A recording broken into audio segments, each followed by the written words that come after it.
Derdimle gemimle ekip biçmeye, gözlerim bulut tek dolup boşalıp, her gece hayallar bir nağıl kalıp.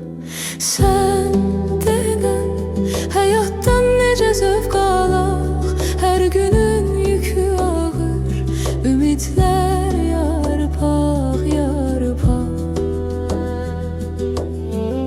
Biçdiyim zəmidə yarımçıq qalıb, gah yerdən ot çıxıb, gah da ki alaq.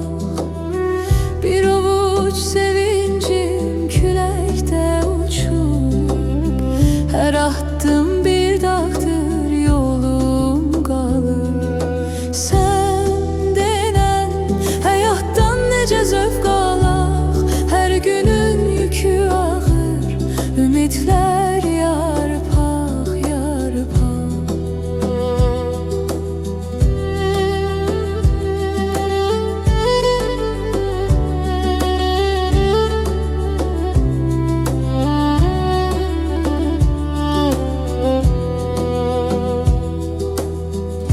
Güneşdə qəmli batır bu axşam, könlümün dərdini bilən varmı tam?